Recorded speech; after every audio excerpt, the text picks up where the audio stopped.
Right, it's 3 p.m. here in Oakland, California. I imagine school is just getting out for many. So we do want to give another minute for folks to enter into the space. Welcome, my name is Oriana Ides. I'm a field coach with SCRR. Incredibly grateful for your presence and energy today. There's a quote projected up on the screen, a bit of a mind stretch for you to start thinking about the themes of today's session. Because we think in a fragmentary way, we see in fragments. And this way of seeing leads us to make actual fragments in the world. So the question is, what might wholeness feel like to you? And if you want, share it in the chat. If you want to keep that for yourself, that as well is okay.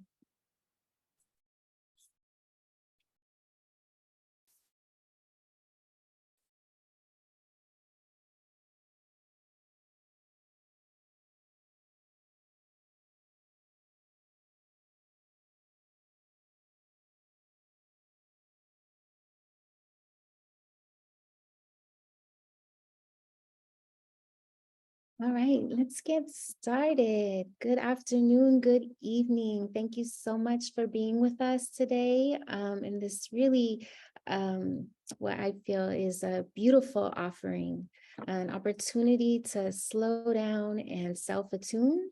The topic of our session this day and throughout this series is self-attuning to emotional activation, tending to our wounds while supporting the healing of others. And we truly understand how unique of an experience it is to care for our own selves as we're in the work of taking care of other folks, young folks especially. And so thank you for joining this second session of 4.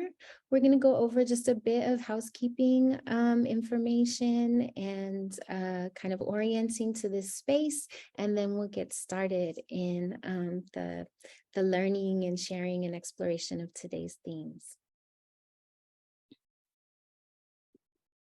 So very briefly, in the spirit of building accessibility and community, we want to share that we love it when cameras are on. We absolutely understand that there are many instances when they can't be on, but we have found that it does support safety in sharing when we can be in communication via the chat or have our cameras on. So there will be an opportunity for a small dyad later on in today's session, and really especially then if you can have your camera on, I think that is appreciated. And if you can't, just let us know, and all good. Closed captioning is an option for your accessibility, and you can find that on the menu of Zoom. We love to be in conversation with you all. And so myself and Danya have some facilitation and some information that we want to be in sharing with, but we really want to honor your wisdom, your experience, and your knowing. And so we'd love to use the chat. We'd love you to come off mute. We'd love you to use your reactions to be in conversation with us throughout today's session. We want to really encourage self-care and honor that comes first and foremost for you. And then if you have any technical needs or issues, please private chat me or Danya, and we'll try to support you through them. So there we go with the technical pieces. Very briefly, today's offering is brought to you on behalf of the School Crisis Recovery and Renewal Project. If you are not familiar with our work, if this is your first time joining us, we really encourage you to check out our website. But what I'll say here is that we feel it incredibly important to uplift the skills, the best practices of those working within schools to kind of forge opportunities for renewal and healing. And so we do that in a variety of ways, webinars, consulting, tons of different publications and communities of practice. So plenty of opportunity to get involved there.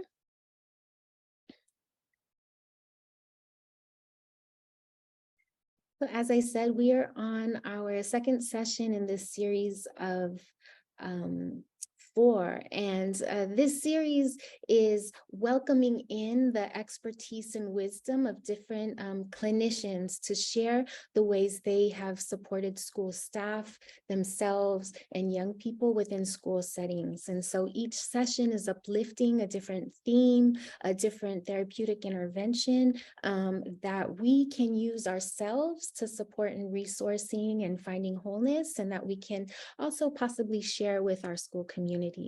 So today is attuning to and affirming our core self, and we're meeting weekly throughout the month of March.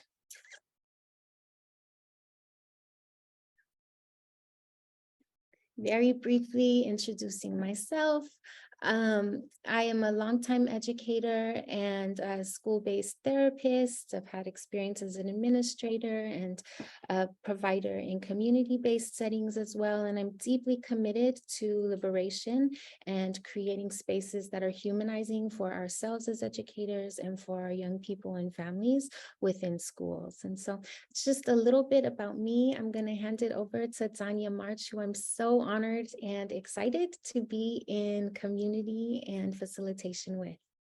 Thanks, Ariana. Hi, everybody. It's nice to see you and to know that you're here, even if we can't see you.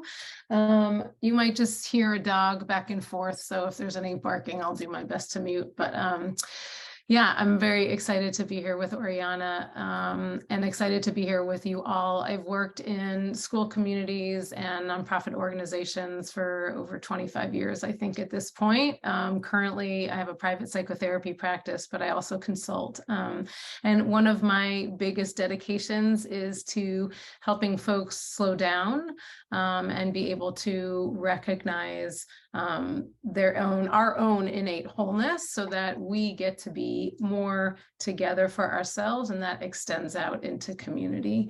And just kind of recognizing how sometimes that can be so hard in school community because everything is so fast paced. And so I'm very excited to be with you all and to also to share a little bit more later on about brain spotting and ways to bring yourself back in to all of yourself, to kind of reconnect all the parts. So yeah, happy to be here.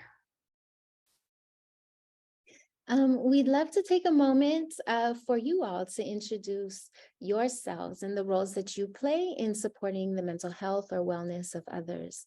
So if you could find the chat, it's so amazing to see where we're all joining from. And we would love to see that, right? Who you are, where you're joining us from, and the role that you play in supporting the mental health and wellness of others.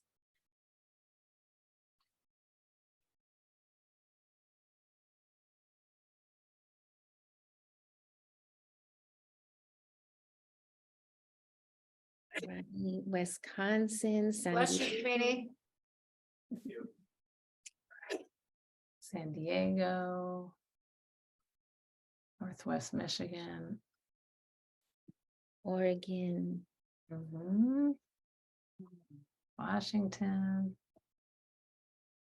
Seeing there's a lot of practicing therapists in this space, but also others holding the wellness of young people in different ways.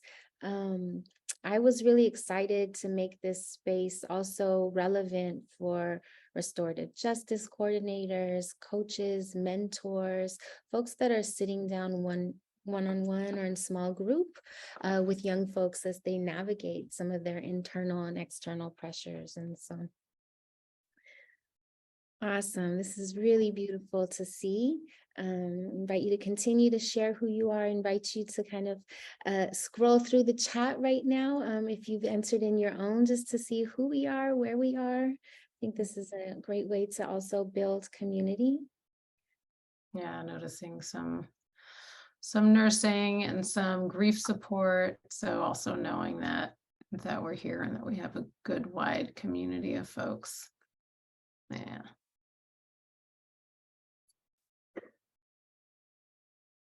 So I think at this point, it's like common knowledge that the current pace of schooling can absolutely lead to burnout. And we see that in so many ways, especially with the conditions that have occurred over the last 3 years.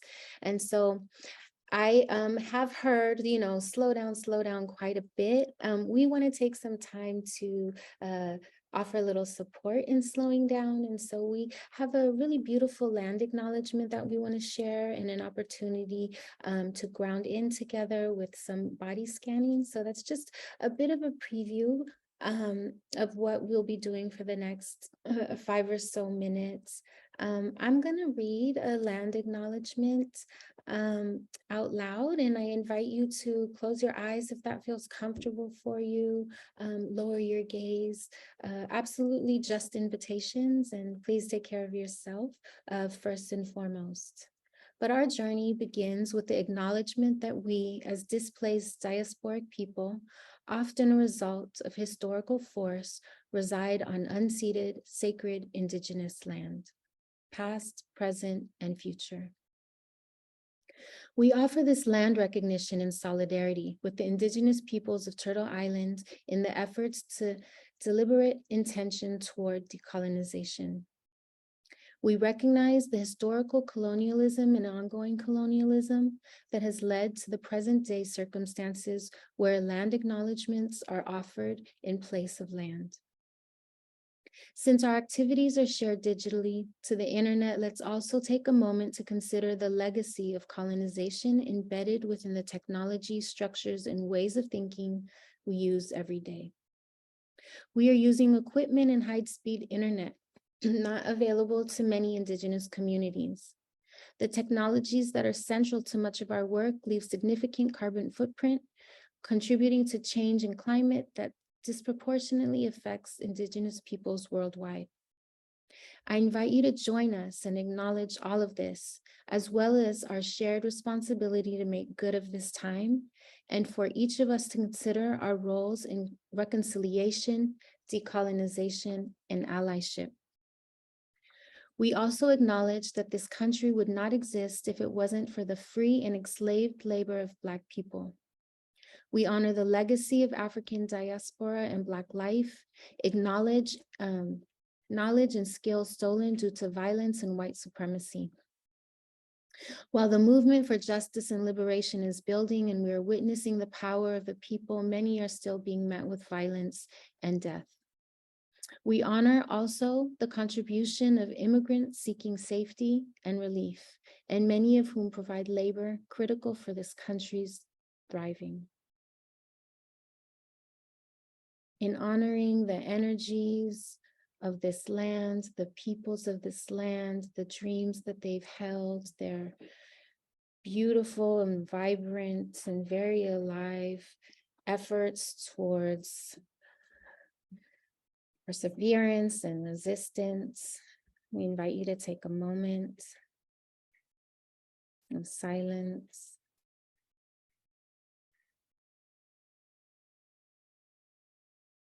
We invite you to feel into the land, maybe in your mind's eye or to yourself. Think of the ways in which this land has nurtured you, has supported your resource, your soothing, your wholeness.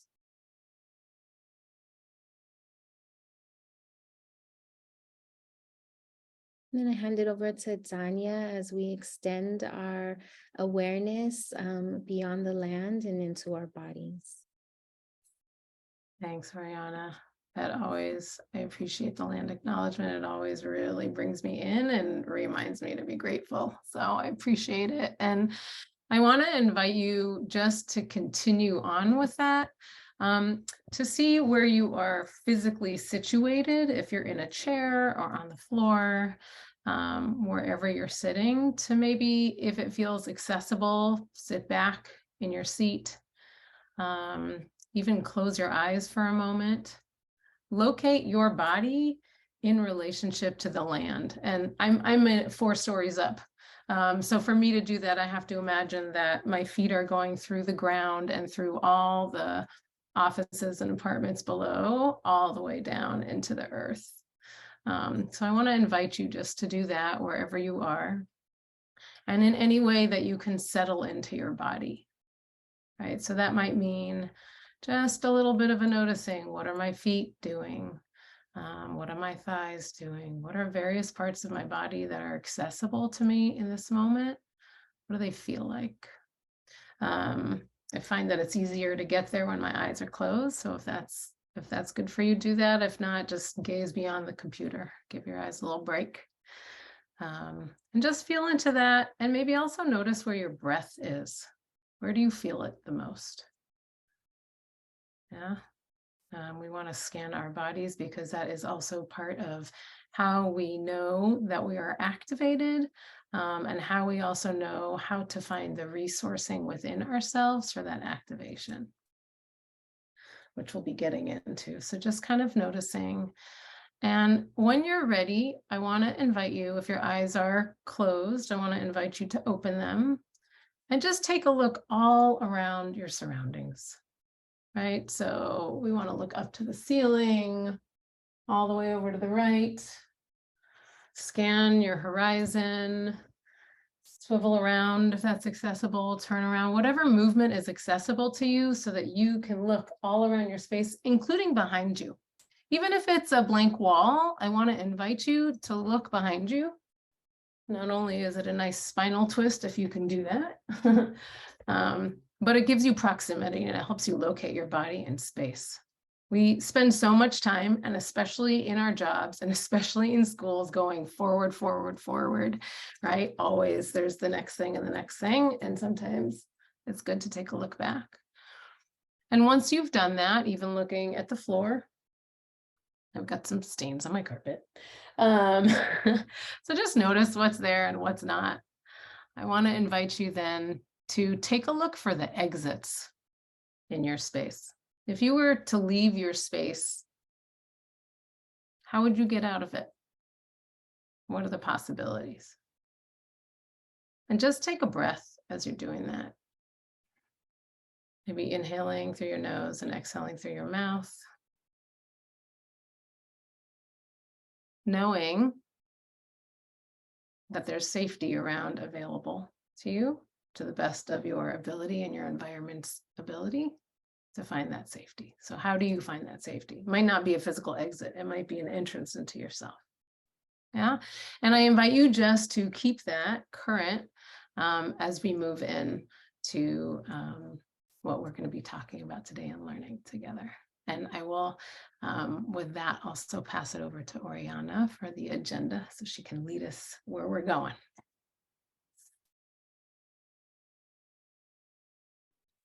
Once a day, it has to happen that I talk without the microphone on. I invite you to find the chat if it feels accessible to you and what surfaced for you in that time to kind of look in, to settle in, to look around at your immediate surroundings. What words, images, sensations bubbled up for you as we're settling in? And what information did you receive from your body in that time? We noticed our legs, our feet, our thighs, our breath.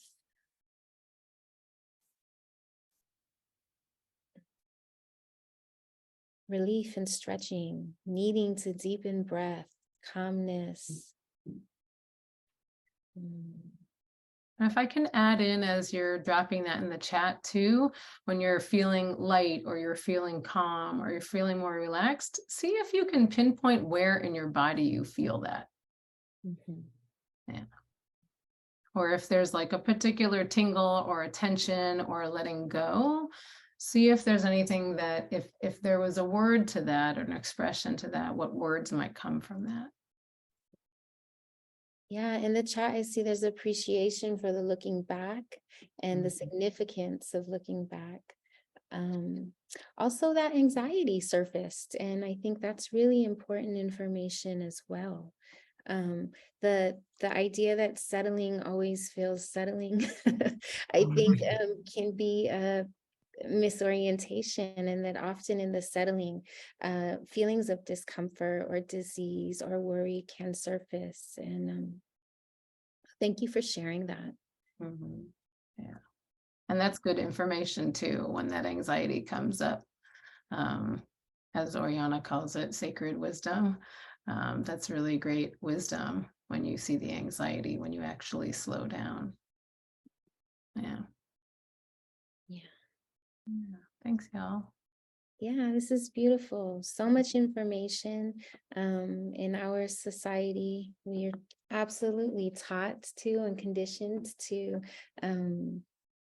honor our cognition over our body wisdom. And so thank you for giving a moment to that and for naming it. So to just want to help people feel oriented to the space and our time together. I won't go over these objectives together, but we're really hoping to provide the scaffolding to actually experience the slowing down and not just talk about it. So Danya has a beautiful practice that she's going to share with us, and we'll have the opportunity to engage in and then process in small groups. And then come back as a whole group and kind of mind form the wisdom and the insight and the wonderings related to that practice, and how we might bring it into our daily lives and our interactions. So share that. And also, because we're continuing to meet, we don't want to have to go over everything so much in the beginning, but just want to say that safety is incredibly important to us, and that we hope that we can take responsibility for ourselves and our community in the ways we're showing up for this space. If there's anything that you need to feel safe and settled and open in this place, please share that with us in the chat. This is meant to feel therapeutic, but this is not therapy. And so we do want to encourage that you are accessing support and community outside of this space as well. Yeah, is there anything else that beyond connection and safety and intentional building that we might need from one another during this time together? And if so, please share in the chat.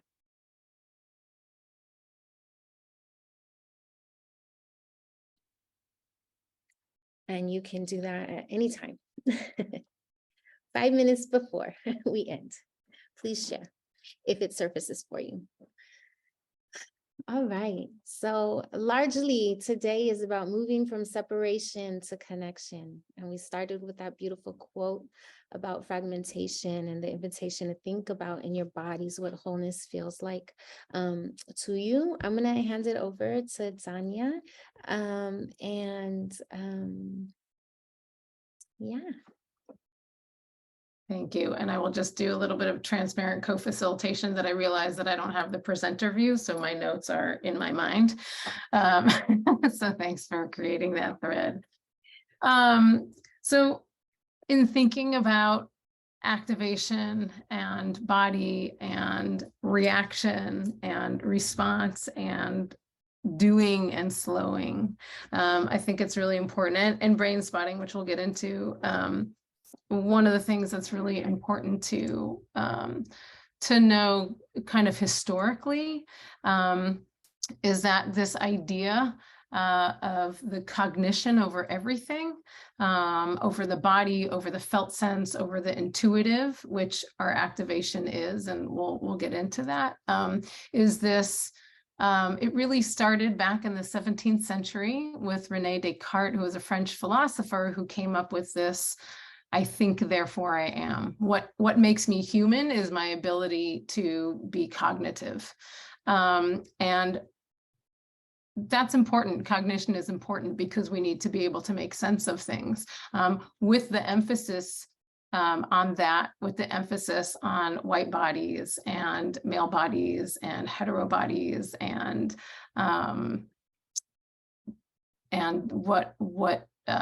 sorry, I'm losing my words. With the emphasis on that, on the heteropatriarchy and white supremacy, came this pulling away, this really just a cutting off of the body, right? So we lost that. And part of what we try to do when we're understanding activation, when we're learning new skills around that, when we're trying to kind of titrate ourselves in these environments that are so quick, is we're trying to recapture and reconnect what has been taken from us, essentially taken from cultures, right? And said, if you're in this culture, in this society, then this is how we do things, when in fact that's not necessarily our internal ways and our indigenous ways. So I want to invite folks in the chat to kind of think about, as we're talking about this and just kind of thinking to this, I think, therefore I am, as we're considering this, how do you imagine that's impacted you or the people that you've worked with? And that you're currently working with? How do you imagine that's impacted you to be operating so much, or taught to be operating so much, or trained, I like to say, to be operating so much from the mind? And if you want to throw that in the chat, we'll just kind of see, and, you know, or just how this is resonating for you. And if speaking, if the chat's not accessible to you as well, absolutely feel free to come off mute. Mm-hmm. Yeah, we get to overthinking, overanalyzing, right? A lot of times we go for how we can solve as opposed to what it feels like and letting solutions arise. Mm-hmm. Yeah. And that goes back to that quote that we started with, right? Monkey mind. Mm-hmm. Mm-hmm. I see mention that we're living in times where we don't even have time to think, right? So if that's all we are, and we don't even have time to think in full thought, my thoughts, I know for sure, are fragmented, often have sentences and bullet points and wordles. And I think largely that is because of the disconnection from the body. It's only a part truth, right? And maybe distorted truth when it's coming from my mind alone. Yeah, absolutely. Right. And we do see this. We see this in the brain fog. We see this in the blank. The blank is a great survival strategy. I'm not tuning into my felt sense, so I'm going to just shut that down. Right. And shutting these things down, and not ever being able or invited to open up from what our wisdom is and what our ancestral wisdom is. Yeah. So thinking about, with adult learners and marginalized populations and all the labels. Yeah. Eric, I love how you asked the question about how this impacts the folks that we're working with. And I think about how criminalized the body is for a lot of Black and Brown folks. And so, and then how opportunities for learning and growth are also so limited and often criminalized as well, or hyper structured. And so we're not allowing connection in either realm, right, of our being, highly limiting it or stifling it. Mm-hmm. Yeah. And in that, our dignity goes away with that too, right? Our dignity is a piece of that, being able to operate from our core selves, from our core wisdom. Yeah. Thanks, y'all. And just, if you don't feel like putting it in, I think we'll probably move into the next slide. But I think just kind of keeping this in mind, and thinking not only for yourself, right? Because we co-regulate. So we're thinking and feeling not just for ourselves, but also for how that happens in community with other folks too. Right. So if I'm in a fog, then what must be happening with this other person, and how are we maybe finding that moment to stop and slow and make room for that, so that can be part of the process of information, that can be part of our process together and our being together. So yeah, Oriana will take us into a little bit of review from last time. Yeah, we wanted to create some space to bring the powerful teaching and conversation we had with Jen last week into this space right now. And we also wanted to give a little more kind of space to understanding activation and attunement. So if anyone feels called to share what you heard or what has been kind of with you in the course of the week from last session, we would love to invite that in the chat, and also the opportunity to unmute as well. As folks are maybe gathering their thought or trying to recall, I'll say for me, it was really transformative in my own therapy journey, to understand my anxiety as my brain working on my behalf, working really hard to support me and keep me out of danger. And that reframe around anxiety, um, uh, honestly lessened my anxiety and allowed me to become a more compassionate witness to my anxiety and understand the way my thoughts were working. And so this idea of understanding our activation, our triggers, our uncomfortable feelings, our dis-ease, as an opportunity for healing and as sacred information, we think is incredibly important. We're working with young people often that come from communities that have stigma around mental health issues. And so also for me as a practitioner, it has been really powerful to learn about activation as a pathway towards healing, and kind of reorient myself around strong feelings such as anger and fear, and avoidance. And so activation, we want to share, just to kind of, again, is an emotional or physical response to something we identify as a threat, consciously or subconsciously. Sometimes it can be a real threat, and others, that word perceive right there, or it's not there, but the word perceive came to mind, right? Based on past experience, based on the charge of fear we're carrying in the world, right? Sometimes it's not even ours to hold, but it's the energy that's permeating all around us. And then self-attuning is this intentional slowing down to feel, to settle in, to notice, to read and understand, to bear witness to remain present for our own experience, whether it's pleasant or uncomfortable. And with that, our needs, right? Because the feelings we believe are surfacing based out of a need. And the only way to understand the need and meet the need is to fully witness it. What comes to mind for folks as we recall that or give that a little more space? Hmm.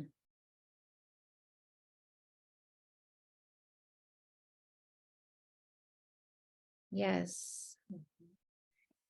Reading the chat, dealing with grief bursts, right?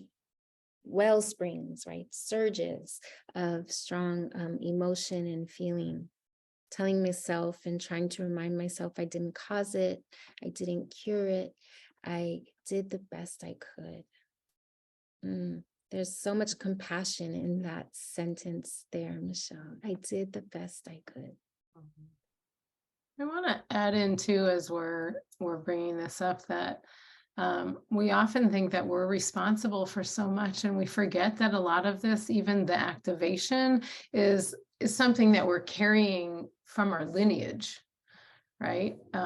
So it's not just ours. We get so caught up, and I find, especially like in a school community, I have to do this and I have to make sure that I'm taking care of everybody, and and because also societally we get pointed to a lot as like the individual needs to take care and you have to do your own self-care, and then that's going to solve everything. And I think we forget how much we're carrying that's been around for a while, and the larger systems also that it's been inherent in.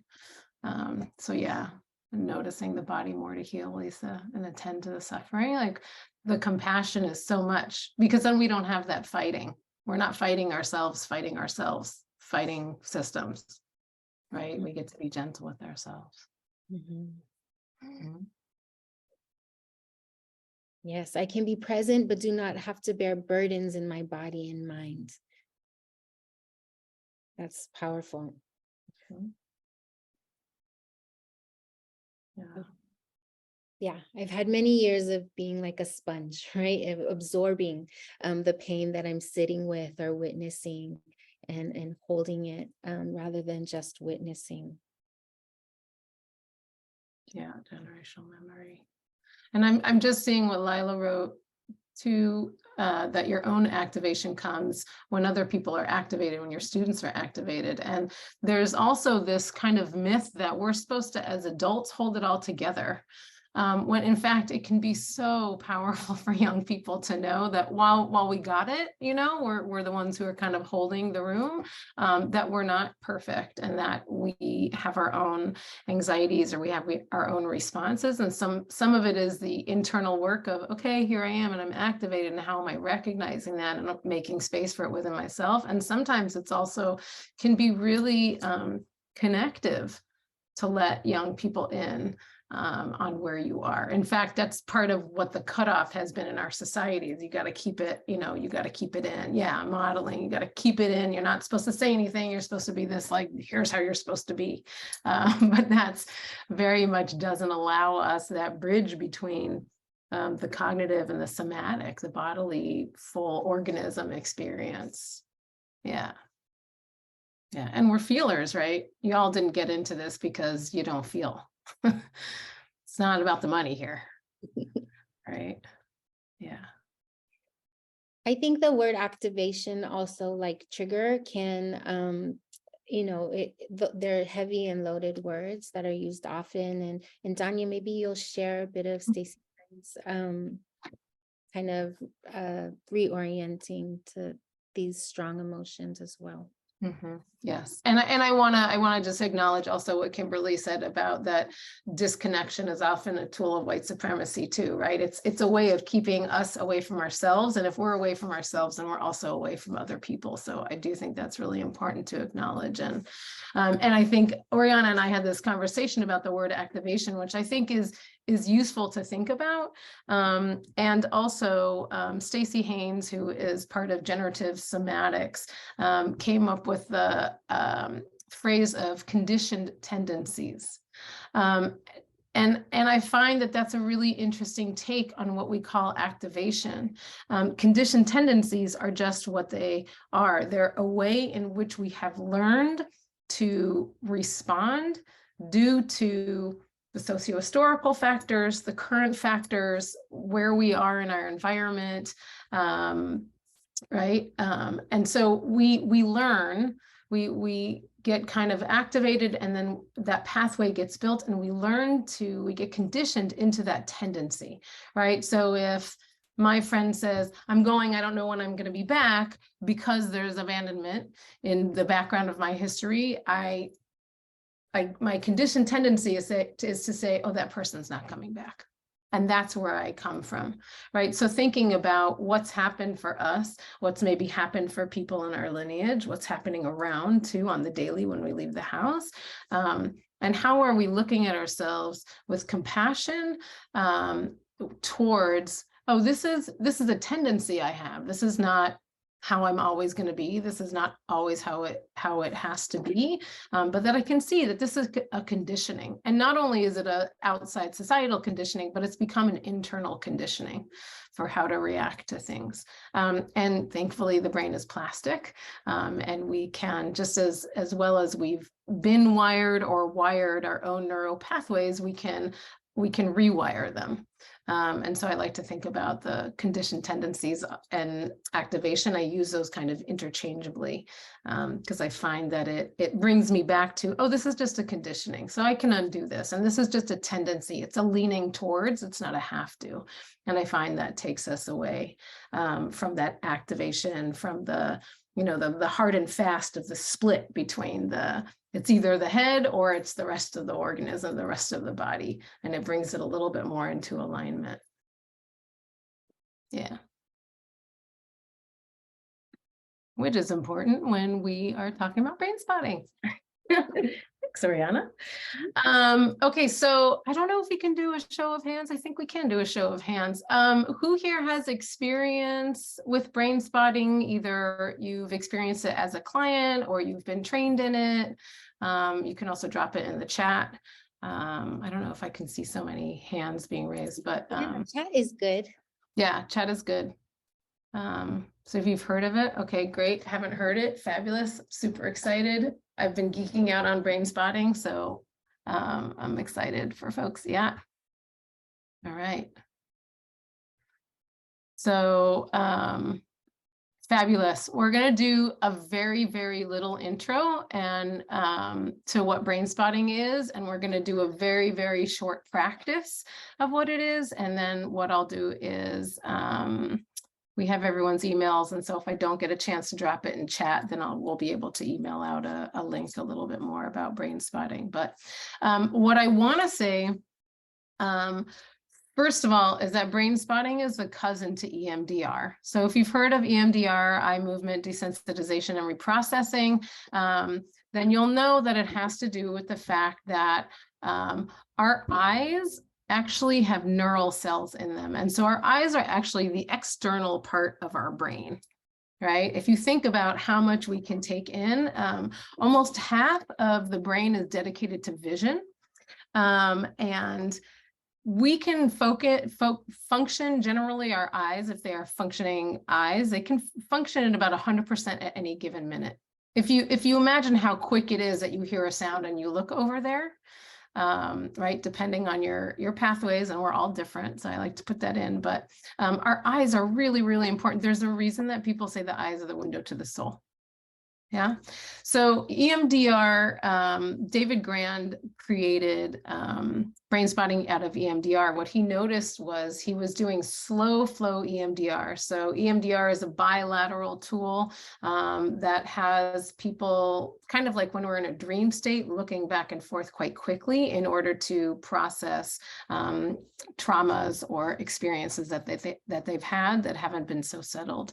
What David Grand noticed when he was working with a particular client was that the client would have some sudden responses. You could see it in the eyes, you could sometimes see it in the facial muscles or in the body when he slowed things down. And so one day he just decided, one particular client who happened to be an ice skater who couldn't nail a triple jump, some kind of triple jump, he slowed down and stayed at a place where he saw a little bit of an eye wobble when he was going slowly with the EMDR.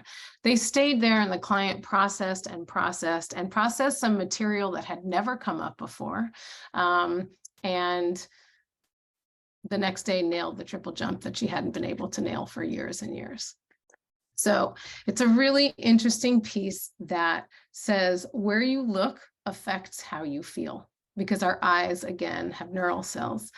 They are attached and they allow us to access kind of, we call like capsules, you know, like where we have events or traumas that have been stored, experiences that have been stored and maybe kind of locked in the back file cabinet that never really got dealt with.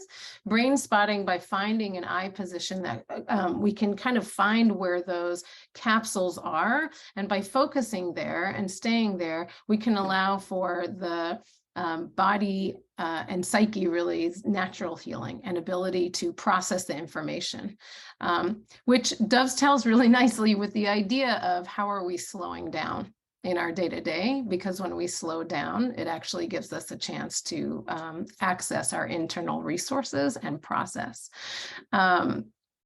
So it itself, the model itself really focuses on the client's capacity for self-healing. It decentralizes the therapist, right? If I don't know how many people are therapists, or some of you who are therapists, but also or in other helping professions, even nursing, we've been taught that we are the expert. That is a little bit of white supremacy at work too. And what brain spotting says is the client is the expert, and with some guidance can be helped to go internal and process some material that gets in the way or is a block, or even can process things and go to things that we want to expand. So we talk a lot about trauma and how we're dealing with trauma, but sometimes it's also helpful to go to where are the ways in which we come forward? Where are the places where we light up? And brain spotting can also help kind of strengthen those and remove some of the blocks from that. I'll tell you that it's a little bit miraculous, and I'm not tend to the hippie woo kind of place of things, but I've seen some really incredible things happen with brain spotting. And I've worked with some clients for years and years, and we started brain spotting, and all of a sudden all this content came out, and things moved a lot faster than they did with traditional talk therapy. And that's because it decentralizes the cognitive. It brings us much more into our bodies and our eyes, and takes us much more out of the, I'm going to talk this all through.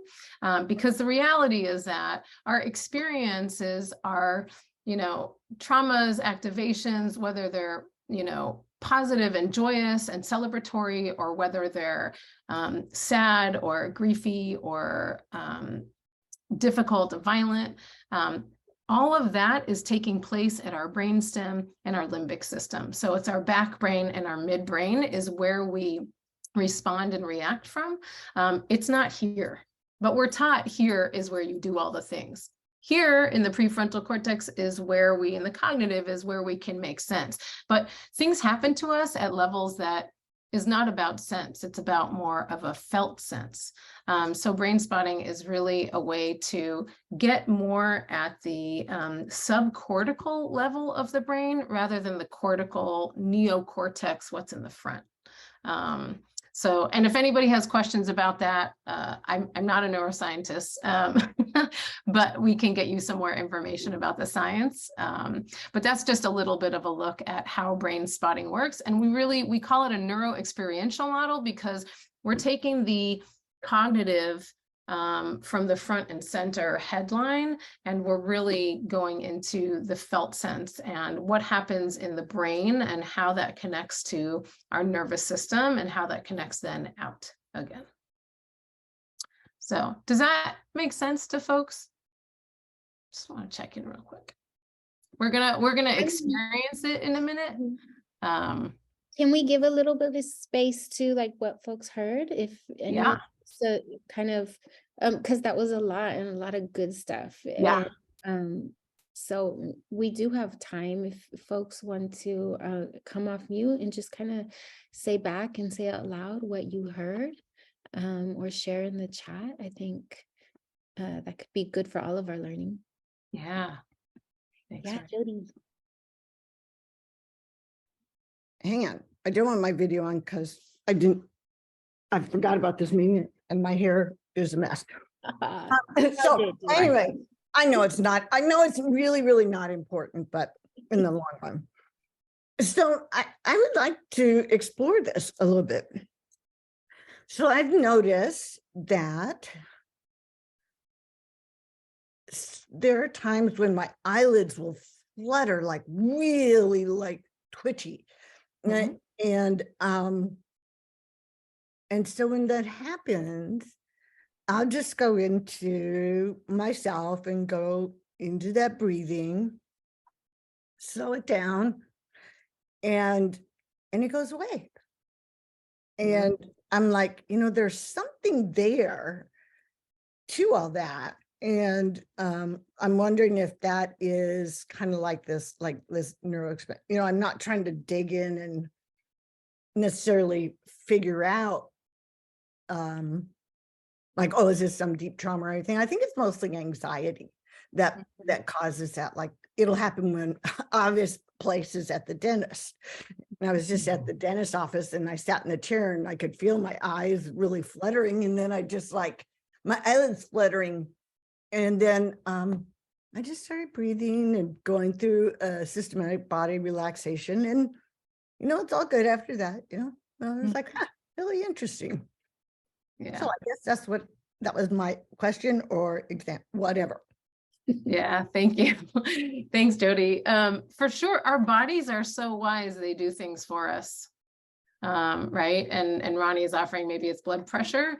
And our blood pressure is also connected to nervous system, right? Our nerves and what we're perceiving and what's going on. So I think it's great that you kind of paid attention and can find that about yourself. And I would also, invite other people as we're talking about this to notice if they have things like that happen, like if, eye twitches or, different kinds of sensations in the body related to stressors or even, like I said, joyous or celebratory events. It's interesting just to kind of keep in mind what the body is doing, because the body, as opposed to I think therefore I am, I would counter that with, the body is one of our biggest sources, wealth of information and wisdom about us. So I think paying attention to that can be really useful. And that's integrated into brain spotting, right? We want to pay attention. So we'll find an eye spot, and I'll invite everybody to come and do this in a moment, but we'll find an eye spot and then we'll see what happens in the body. And sometimes we can even find a body spot. There's such thing also as pain spotting, where we'll actually go directly to a place that feels pain. And we can find an eye connection to that, and we can process from there. And a lot of times it's stuck material, stuck things that we haven't had a chance to get to.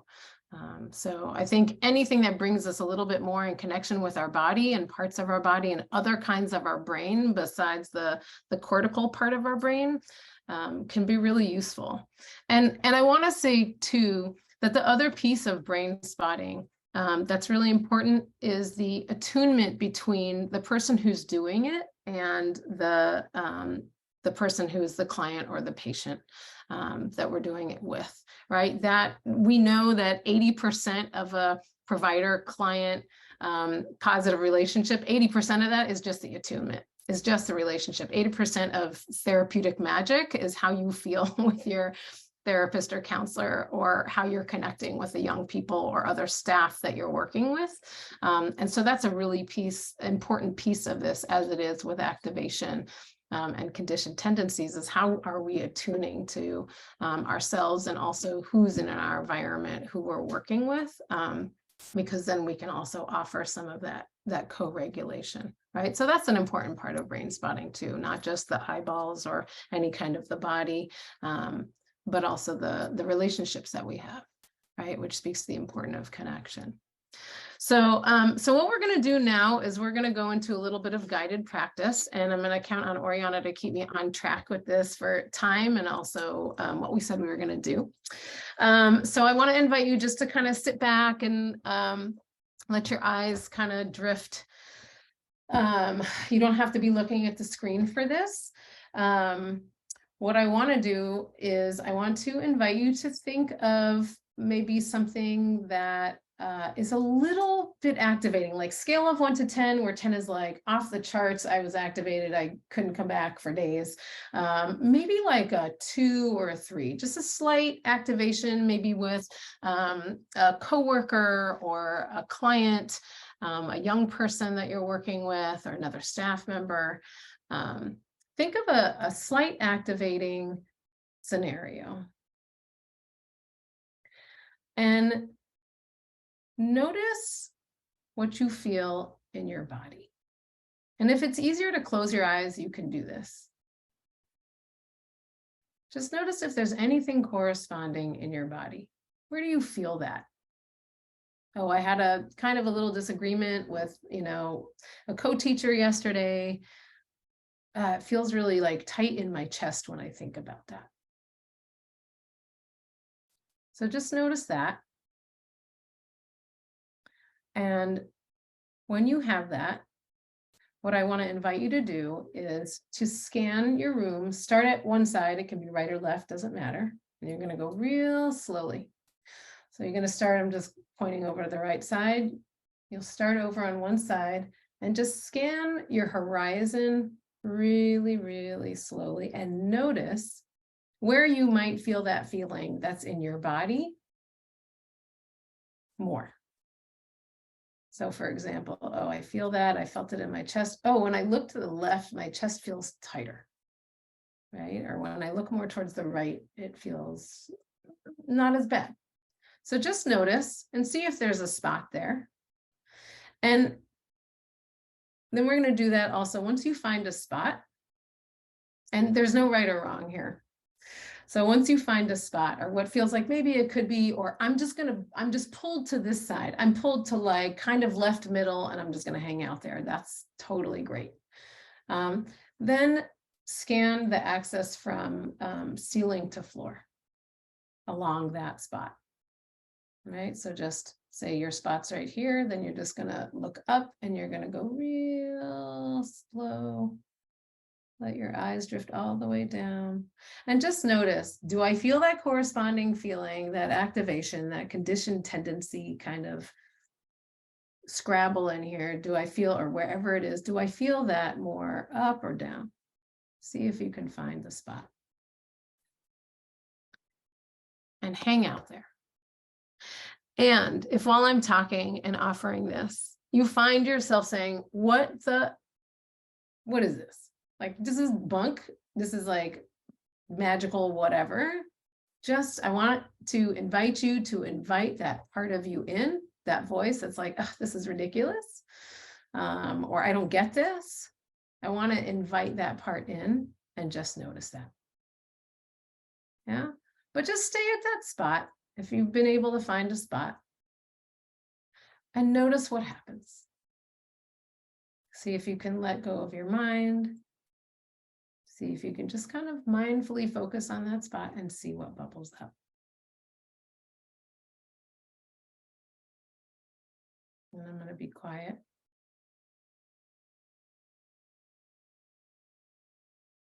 And I'll let you know when we'll pull you back.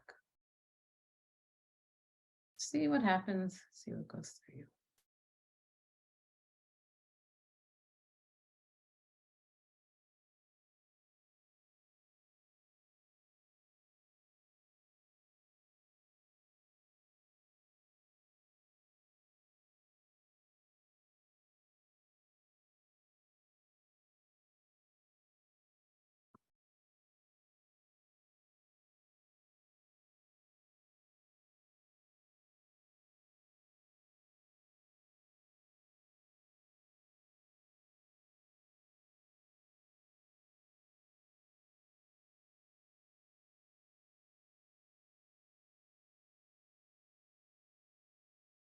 If your mind wanders, that is okay.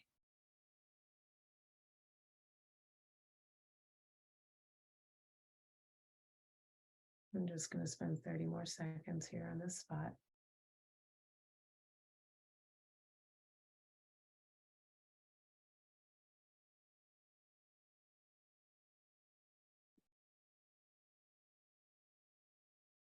And just let your gaze return to where it was. You don't have to come back to the computer with your eyeballs. If they want to hang out where they are, if they want to find a different spot, that's okay. But just notice what your body feels like.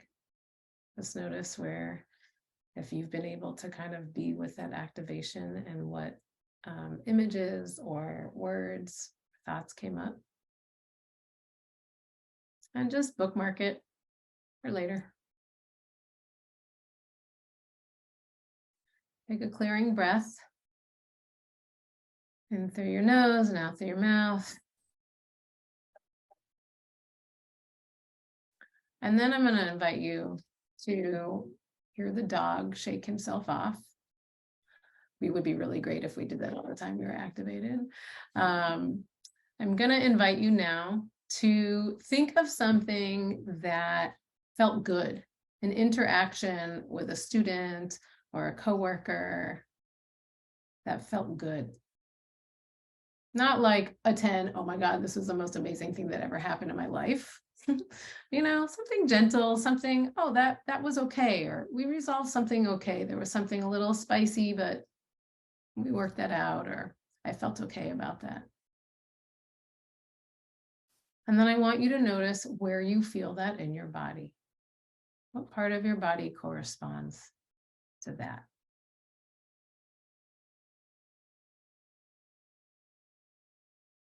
And if you can't find the joy, kind of the, oh, that felt all right, see if you can find a calm, relaxed, or neutral place in your body. And that can be the tip of your nose. It can be a pinky toe. We're not looking for anything huge. Yeah, right? So somebody is feeling it in their chest and it feels light in their chest. So once you find that in your body, then I want to invite you back to your horizon, and we'll do the same thing. Start on one side of your physical space and scan your horizon slowly with your eyes at about eye level. Just notice. You don't have to do that. I'm just doing this with my hands so you can see. Usually we do it with a little pointer. Right? So just notice where you might find a spot that corresponds to that sensation in your body. Calm, relaxed, or neutral, feeling a little good even. And once you find that on your horizon, just notice, is it more right? Is it more center? Is it more left? Then scan vertically. Start up at the ceiling and just work your way down slowly. When we brain spot, we go real slow in the gaze. So notice, and once you find your spot that corresponds to that feeling, hang out there and see what happens. Just notice what comes up. There's no right way to do this. So I just invite you to bear witness to what you notice. And we'll do this for about a minute.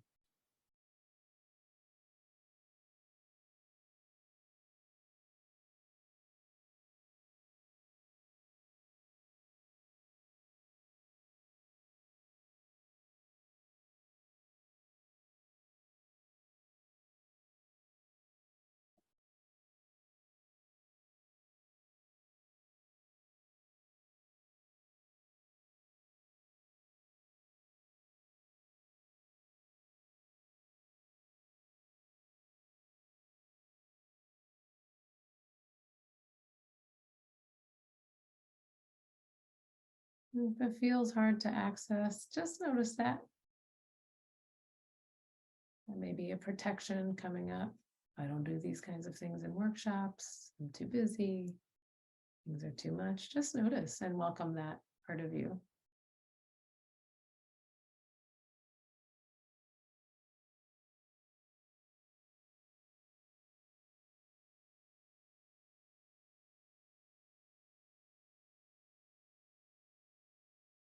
Notice what's happening in your body. And bookmark that. And then just come back to the larger group, letting your gaze return in your time. And just take a deep inhalation through your nose, exhaling through your mouth or your nose. Just kind of letting that out.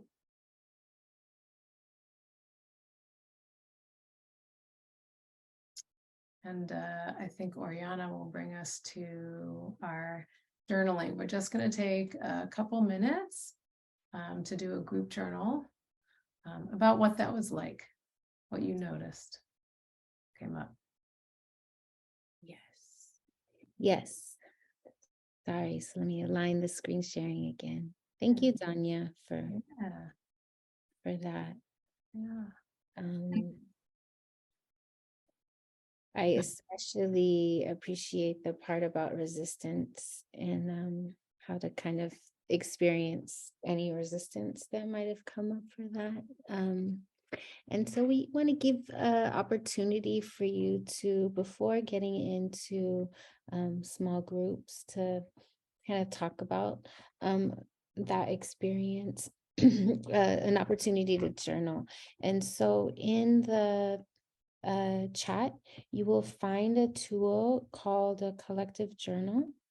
And within that, you, let's see if folks can join it. Yep, I see people coming in. So you just choose a spot somewhere on the journal. You could choose your own page or just share page with someone else. And there's absolutely no wrong answer.